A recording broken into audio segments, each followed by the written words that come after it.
Nah, apalagi soal harta kekayaan. Sayangnya yang dipamerkan bukan harta dia sendiri, tapi harta bapaknya. Nah, harta bapaknya, nah itu kan jadinya malapetaka juga yang diperoleh secara melawan hukum, gitu. Jadi kurang-kurangilah pamer-pamer di media sosial, ya kan? Crazy Rich itu juga luar biasa, akhirnya keciduk juga. Iya. Ya. Akhirnya jadi bumerang untuk mereka jadi sendiri. Bumerang. Ya? Makanya jejak digital itu nggak bisa berbohong.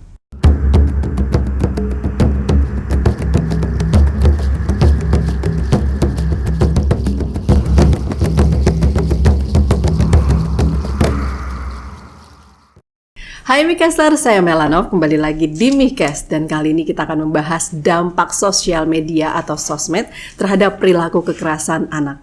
Di era masa kini, sosial media atau sosmed telah menjadi ruang artikulasi, kreasi, dan ekonomi. Tapi di balik hal tersebut, sosmed menyimpan ruang gelap yang menghadirkan perilaku kejahatan atau kekerasan. Salah subjek sekaligus objek dari kekerasan yang ditimbulkan oleh pengaruh sosmed adalah anak-anak.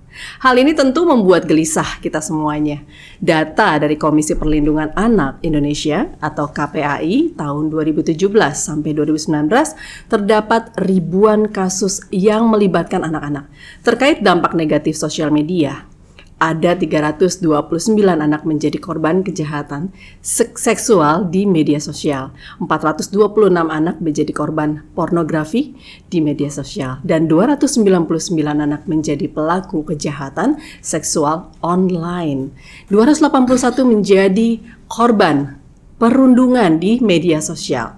291 anak menjadi pelaku perundungan di media sosial. Data-data di atas menegaskan betapa eksesifnya dampak dari sosial media terhadap kekerasan yang menimpa anak dan anak menjadi korban sekaligus pelaku. Anak adalah aset masa depan Indonesia, maka perlindungan kepada anak-anak dari pengaruh negatif sosial media hal yang tidak bisa ditawar-tawar. Tanggung jawab siapakah ini? Mari kita bertemu dengan Dr. Armansyah SHMH. Beliau adalah seorang dosen hukum teknologi dan informatika Magister Ilmu Hukum Universitas Pancasila. Dengan tema hari ini, Mikes, dampak sosial media terhadap pelaku kekerasan anak. Halo Pak. Terima kasih sudah ada di Mikes. Dan ini dosen saya yang luar biasa nih. Kayaknya pas banget kita akan ngomongin tentang dampak sosial media nih Pak. Bagaimana Pak Arman memandang fenomena-fenomena yang terjadi nih Pak atas kekerasan anak-anak sekarang ini Pak? Ya, makin eksesif ya, sebagaimana pengantar dari Mbak Melanov tadi, bahwa dalam ruang cyber itu Undang-Undang ITE dilahirkan untuk satu, pemanfaatan dan perlindungan hukum terhadap penggunanya. Tapi kan di balik pemanfaatan ada penyalahgunaan. Dan sayangnya anak atau remaja yang belum secara pemikiran itu mapan, banyak salah langkah dalam menggunakan media sosial. Akhirnya ya banyak hal-hal yang memang mengarah kepada kejahatan cyber atau cybercrime. Misalnya yang belakangan terjadi, ada teman dalam satu komunitas, satu sekolah, itu dia tidak aktif di grup WA, itu dibully, bahkan dilakukan kekerasan fisik oleh temannya. Yang baru-baru ini yang baru-baru ini, hanya karena nggak aktif, dia ada di situ, itu sempat mengalami perundungan. Jadi memprihatinkan memang, ya. Walaupun kita sebagai ya orang tua misalnya juga tidak bisa 24 jam kita mengawasi bagaimana anak-anak kita menggunakan handphonenya, menggunakan medsosnya. Kalau di luar kendali kita itu yang bahaya, makanya pentingnya literasi digital, bijak bermedia sosial, gitu Mbak. Dan ini kira-kira tanggung jawab siapa Pak? Keluarga, guru-guru, yang pendidik, atau kira-kira menurut Pak Arman bagaimana? Semua, tanggung jawab semua. Kita nggak bisa menyalahkan ini tanggung jawab pemerintah, negara, tapi juga keluarga, orang tua, sekolah, tempat pendidikan. Yang harusnya tempat pendidikan itu rumah kedua mereka, tempat yang aman, tapi marak terjadi hal-hal perundungan, baik secara konvensional, secara nyata maupun cyberbullying. Jadi ini saatnya, ini pintu masuk untuk menciptakan suatu sikap kepedulian bagaimana anak-anak ini harusnya secara dini udah diliterasi. Ya. Sayangnya begini Mbak, ketika saya berinteraksi dengan mahasiswa saya semester 4 ke atas, itu mereka belum tahu kalau ternyata dalam aktivitas di ruang cyber itu ada pembatasan, ada undang-undangnya. Nah, undang-undangnya mereka tahu undang-undang ITE, tapi secara detail apa perbuatan yang dilarang dan ancaman pidana mereka belum paham. Nah, boleh dijelasin di sini dong, Pak Arman? Ya, misalnya saya yakin kalau ada pertanyaan sejak kapan anak-anak diberikan kesempatan memegang handphone, gitu ya, ya kan? Bahkan bayi 1 tahun pun sudah bisa megang handphone. Ya, supaya dia tidak nangis, ya kan, ya, supaya dia tenang. Kemudian anak diberikan kebebasan sampai sebebas-bebasnya menggunakan handphone 24 jam. Ya. Nah, ketika mereka mulai mengadaptasi bagaimana kebebasan itu tanpa batas, itu yang potensi terjadinya pelanggaran hukum. Nah, kalau ini kita edukasi sejak dini, saya yakin kita akan berinternet secara sehat. Ruang lingkupnya di mana saja ya Pak ya? Maksudnya cyberbullying ini atau kekerasan ini di mana saja? Apakah termasuk yang menghadang truk? Apakah itu termasuk dalam cyber? Agak berbeda ya, itu bukan dalam ranah perundungan, tapi ini demi konten, ya kan? Karena dengan konten menaikkan rating, ya banyak viewersnya, maka menghasilkan pundi-pundi kan gitu ya. Oke, komunitasnya itu tidak termasuk di dalam cyber. Tidak, tapi itulah yang harusnya penegak hukum juga tegas. Ya, ada yang melakukan percobaan bunuh diri misalnya, menyeberang kemudian hampir tertabrak kereta api, dia selamat, akhirnya viral, banyak yang nonton, nah dia dapat uang. Yang termasuk yang terakhir kemarin pengemis online. Ya kan, itu kan mengeksploitasi orang-orang yang inferior hanya untuk demi konten, untuk mendapatkan sesuatu dari aspek komersial. Jadi memang miris lah, kalau menurut saya miris zaman sekarang ya, anak-anak tapi remaja tapi pola pikirnya sudah pola pikir dewasa. Dia bisa lawless, bisa melanggar hukum dengan cara mereka, padahal undang-undang ITE sudah mengatur, sudah ada pembatasan di sana sini. Jadi kalau perspektifnya, teknologi itu tidak bebas nilai tapi syarat nilai. Harusnya teknologi itu bagian dari penegak hukum. Tapi salah kaprahnya teknologi itu diadiksi mereka sehingga mereka sebebas-bebasnya menggunakan media sosial. Dan menurut Pak Arman, bagaimana cara mengedukasi mereka ini, Pak? Kalau kita lihat kan mereka masih usia anak-anak ya, Pak ya. Apakah di SD, SMP, SMA sendiri sudah diberikan literasi atau edukasi tentang hukum-hukumnya? Walaupun mereka mendapatkan sepertiga hukuman ya untuk anak-anak ini. Saya pengalaman mengedukasi siswa SMP, ya kalau kelas 1 itu sama dengan kelas 7 ya, kelas 7. Kita pakai bahasa-bahasa, kamu suka main game online ya, gitu kan. Pasti pada suka. Mereka itu game online, media itu ibarat narcotization, ya, membius.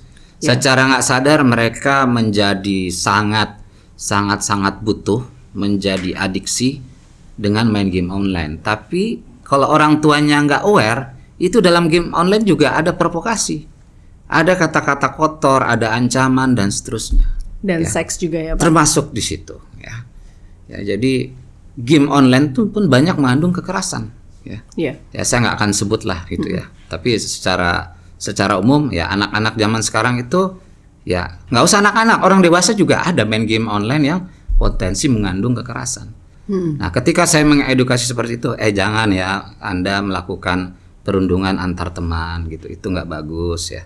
Pihak sekolah juga sangat terbantu dengan edukasi itu. Karena apa? Saya kasih tema bagaimana generasi milenial itu bisa bijak bermedia sosial. Jadi thinking before posting was online. Jari-jarimu adalah bukan harimau lagi, tapi anakondamu. Dengan kekuatan jempol ini bisa menghancurkan. Makanya efek negatif dari media, khususnya media sosial itu bisa merusak mental, merusak psikis, dan merusak jati diri seseorang. Ya, belakangan kan banyak terjadi ya. Hanya gara-gara paketnya habis. Ya. Dia lakukan perampokan di salah satu minimarket menggunakan senjata mainan. Ya. Itu kalau menurut saya ya ini dia dapat terinspirasi dari mana? Idenya dari mana? Idenya dari mana? Menurut saya nggak bisa sekaligus kita edukasi karena kita juga kalau kita A sampai Z capek juga kita kan mengingatkan karena nggak bisa 24 jam kita kontrol mereka menggunakan handphone. Misalnya Mbak punya anak ya, handphonenya itu Mbak simpen ketika anak mau masuk kamar atau dibiarkan ya, kan nggak mungkin juga anak itu kita tungguin sampai tidur atau kita tidur bersama anak dalam satu kamar misalkan. Nah itu yang kadang-kadang curi-curi itu yang kita nggak tahu, apalagi kalau orang tuanya agak-agak gaptek ya kan. Makanya pentingnya literasi. Betul. Dan dibutuhkan orang tua yang pintar ya supaya anak-anak juga lebih pintar dan bijaksana untuk menggunakan sosial media. Sosial media. Dan dengan berkembangnya dunia ini Pak, dengan berkembangnya zaman sekarang, apakah perundang-undangan pun akan lebih dinaikkan kebijakannya atau lebih dikembangkan gitu? Karena dengan sepertiga hukuman, anak-anak ini mungkin ada yang tahu dan merasa itu biasa-biasa saja. Apakah dengan dinaikkan atau dikembangkan perundang-undangannya ini akan mendapatkan efek jera untuk mereka? Sebelum masuk ke ranah hukum anak ya kan, saya ke Undang-Undang ITE dulu, pasal 27 ayat 4. Ancaman dengan pemerasan atau ancaman dengan kekerasan, pasal 27 ayat 4 dan pasal 29. Itu tadinya dari 6 tahun ancaman pidananya didiskon jadi 4 tahun. Oh, termasuk begitu, pencemaran nama baik, penghinaan dan seterusnya. Dari 6 tahun menjadi 4 tahun. 4 tahun, ya kan. Kalau pertanyaannya mengapa, ya kaitannya dengan hak asasi, ya. Salah satunya itu, ya. Jadi ini kan sepertinya ada di wilayah abu-abu nih. Mana fitnah, mana kritik, ya kan? Mana korektif, ya, mana penghinaan, mana pencemaran nama baik, ya kan gitu. Ya kalau saya melakukan kritik, ya di era digital sekarang kadang-kadang dipelintir. Ya, kritik itu sama dengan fitnah, padahal niatnya kritik konstruktif. Jadi wilayahnya subjektivitas di situ. Nah, tapi makin diturunkan makin banyak, ya, makin banyak. Betul. Nah, kalau dalam ranah hukum anak, Undang-Undang 11 2012 tentang Sistem Peradilan Pidana Anak atau Undang-Undang 35 tahun 2014 tentang perlindungan anak. Ya memang secara normatif aturannya seperti itu, bahwa pidana anak itu tidak bisa dipersamakan dengan pidana orang dewasa. Perlakuannya pun beda, ya. Ketika mereka itu memenuhi unsur pidana dengan bukti cukup atau alat bukti yang cukup, setidaknya 2 alat bukti permulaan yang cukup, itu dia nggak bisa disebut sebagai tersangka, tapi anak yang berkonflik dengan hukum. Jadi special treatment, sangat spesial. Prostitusi misalnya, ya. Mbak Mela mungkin tahun lalu marak terjadi prostitusi online yang dilakukan oleh anak. Iya. Human trafficking di salah satu apartemen, ya, rame kan gitu ya. Pasti ada yang mengkoordinir. Ya, betul. Anak secara sadar nggak sadar, tapi kalau itu sudah menjadi salah satu mata pencarian, mereka juga rela menjual diri tanda kutip, yang ditawarkan secara online, prostitusi online, yang mana dalam konteks ini anak sebagai pelaku sekaligus sebagai korban. Nah, jadi kalau ditanya apakah ketentuan ancaman pidana atau ketentuan peraturan perundang-undangan perlu dirubah, agak sulit kalau menurut saya. Karena apa? The best interest of child itu prinsipnya. Bagaimana ya menghadirkan bagaimana kepentingan kita untuk masa depan anak yang lebih baik. Jadi bukan konteksnya retributive justice, tapi restorative justice, atau dalam ranah sistem peradilan pidana anak kita kenal dengan diversi, kan gitu ya. Human trafficking-nya sendiri ada hukumnya ya Pak ya? Ada undang-undang TPPO, tindak pidana perdagangan orang ada. Tapi ada yang TPPO langsung, ada yang dilakukan, ditawarkan, dipromot secara online. Guru besar Ontario University Kanada mengatakan begini, orang-orang yang suka pamer makanan di media sosial, makanan aja padahal, itu ada kecenderungan mengalami gangguan kejiwaan. Ya kan? Saya dengar itu Pak. Ya. Itu research, itu riset dari psikologi. Ya. Nah, iya. ilmiah kan. Iya. Nah, banyak kan yang kayak gitu. Ya. Nah, apalagi soal harta kekayaan. Sayangnya yang dipamerkan bukan harta dia sendiri, tapi harta bapaknya. Nah, harta bapaknya, nah itu kan jadinya malapetaka juga, yang diperoleh secara melawan hukum, gitu. Jadi kurang-kurangilah pamer-pamer di media sosial, ya kan? Crazy Rich itu juga luar biasa, akhirnya keciduk juga. Iya. Akhirnya jadi bumerang untuk mereka Jadi sendiri. bumerang, Ya? makanya jejak digital itu nggak bisa berbohong. Ya. Iya. Undang-undang ITE itu mulai menerapkan right to forgotten. Ya, misalnya Mbak Melanov dituduh sesuatu, ya, masuk ke pengadilan. Ternyata vonisnya Mbak Melanov bebas, tidak bersalah, tidak terbukti bersalah. Berdasarkan putusan pengadilan itu, Anda bisa ajukan ke Google Indonesia untuk jejak digitalnya dihapus. Ada hak untuk dilupakan. Oke. Tapi kalau sebaliknya, kalau Mbak terbukti, itu akan abadi tuh jejak digital. Paham ya? Paham. Nah, jadi kurang-kurang itu pansos di media sosial. Kurangin ya. Kurang-kurangi. Wah, saya langsung buka Instagram saya nanti, Pak.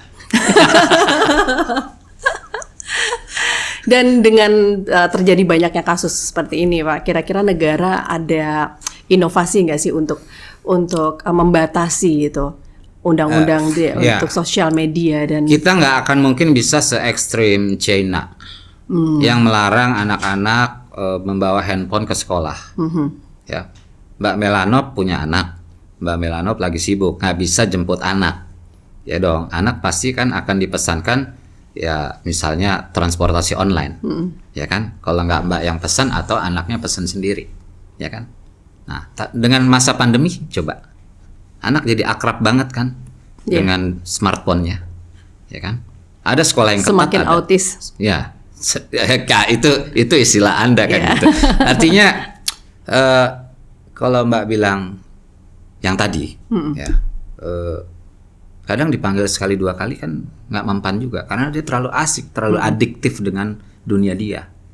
Tapi ketika kita udah mengeraskan suara, kita bentak, baru dia tersentak. Oh ternyata ibunya manggil saya, ya kenapa? Nanti tanggung lagi asik main game, ya kan? Kenapa kalau berhenti kalah dia? Udah kalah dibully lagi kan? Payah loh, ya kan? Nah itu jadi sebenarnya di rumah itu kita bisa secara sederhana, secara simplistis kita lakukan edukasi, ya. Tapi kita harus berikan ya imitasi juga kepada keluarga kita, kepada anak kita. Kalau kita ngelarang anak sibuk main handphone, kita sendiri sibuk, gimana?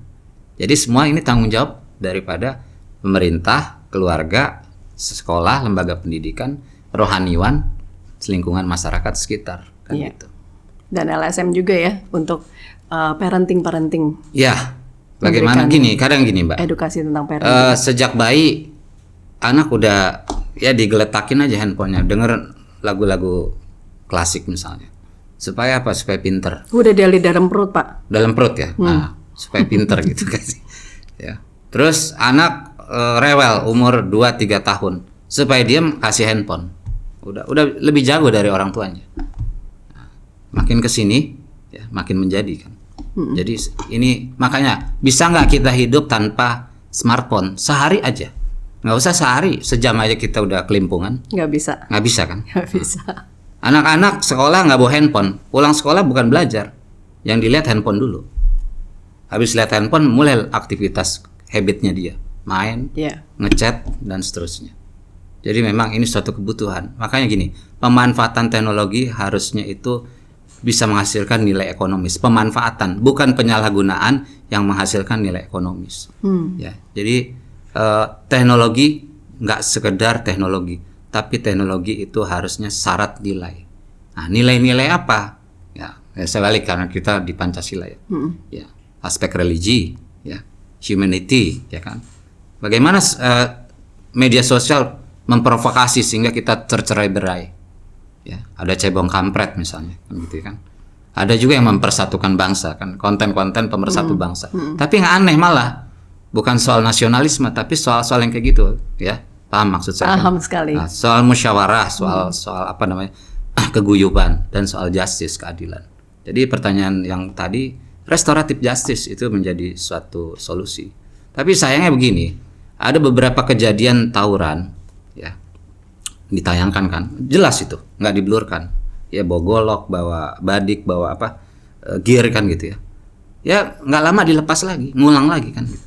Nah itu Pak, ya kan? artinya kan tidak ada efek jera untuk mereka. Nggak ada efek gitu. jera, berarti apa? Harusnya, ya, saya nggak melabel ini pelakunya orang-orang yang the have not. Nggak gitu juga.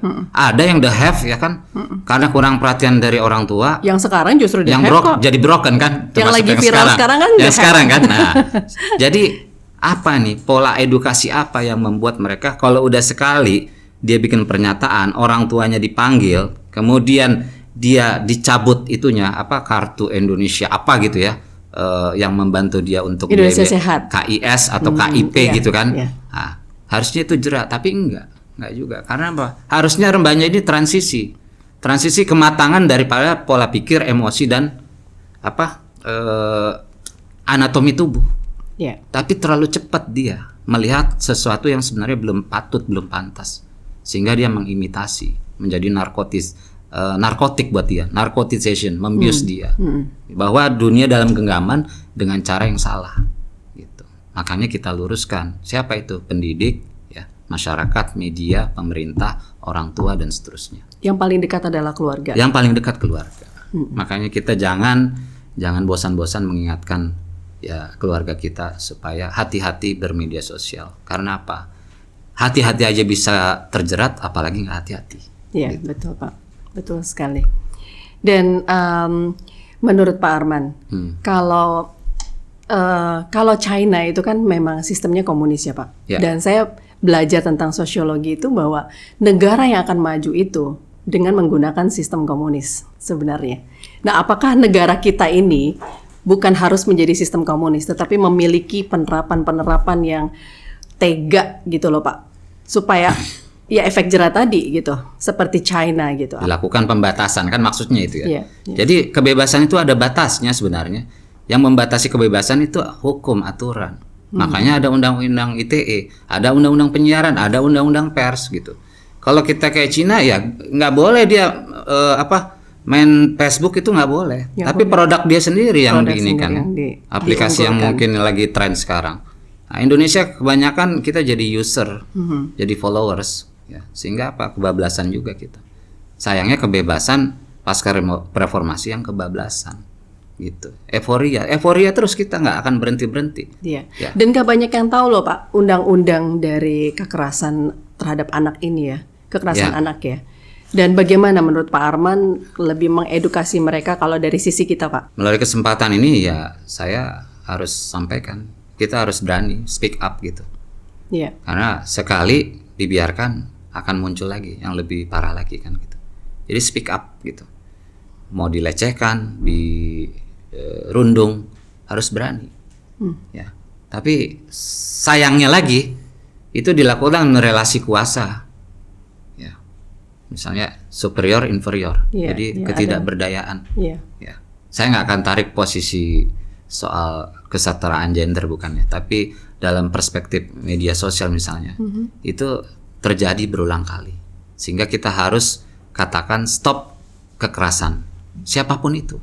Karena boleh jadi anak-anak itu jadi korban juga melihat perilaku elit yang gemar berkata-kata. Berkata-kata yang secara verbalisan itu ternyata kekerasan, tanda kutip. Iya. Dan saya pernah dengar dari sosial media juga Pak, bahwa di Indonesia ini kan semakin negatif, semakin jelek, semakin populer. Jadi banyak anak-anak yang berpikir bahwa seperti mereka melakukan hal-hal yang tidak biasanya anak-anak lakukan, itu hanya demi konten dan kepopularitasan. Kalau kita mau cepat populer, bikin sensasi yang aneh-aneh aja, gitu kan? Ya hiduplah serba instan tanpa proses, itu pasti cepat terkenal. Tapi setelah terkenal, Anda gampang juga nyungsepnya. Setelah naik, Anda lebih mudah jatuhnya. Iya. Jadi ingat masa depan Anda bahwa catatan digital, catatan kejahatan menentukan masa depan Anda. Kalau Anda sudah dipidana, Anda sudah diproses hukum, itu pasti ada label. Ada jejak digital. Ada jejak digital dan ada Justru merugikan ya. SKCK, yaitu yang belum mereka pikirkan. Makanya tanggung jawab moral saya dan semua itu mengedukasi bagaimana bijak bermedia sosial dimulai dari sejak dini. Jangan nunggu dia sudah remaja atau dewasa. Oke. Saya sangat senang kalau ada pelibatan-pelibatan kita bisa mengedukasi. Wah, kita kepada mesti anak-anak. menggerakkan mahasiswa-mahasiswa nih Pak. Setuju. Bikin konten. Ya. Siap. Ya kan, harusnya kan seperti itu kan. Ya. Daripada posting makanan. Ya. Riset juga tadi. Oke. Boleh kasih closing statement Pak untuk Micaster? Kepada Micaster, mari kita menggunakan kebebasan kita dengan bertanggung jawab. Karena pasti ada kebebasan, ada tanggung jawab, ada hak, ada kewajiban, khususnya dalam menggunakan media sosial. Ya, kita nggak akan bisa hidup tanpa media sosial, iya, tapi kita pun tidak akan mati tanpa media sosial. Kalau Anda belum siap bermedia sosial, stop, hentikan. Tapi kalau Anda siap bermedia sosial, maka Anda jadilah manusia yang bertanggung jawab pada diri Anda, keluarga Anda, masyarakat, dan kepada Tuhan Anda. Amin. Ya. Terima kasih Pak Arman. Sama-sama, Terima Mbak kasih sudah Melano. ada di Micast. Kita closing dulu ya Pak ya. Ya. Oke, terima kasih Micaster.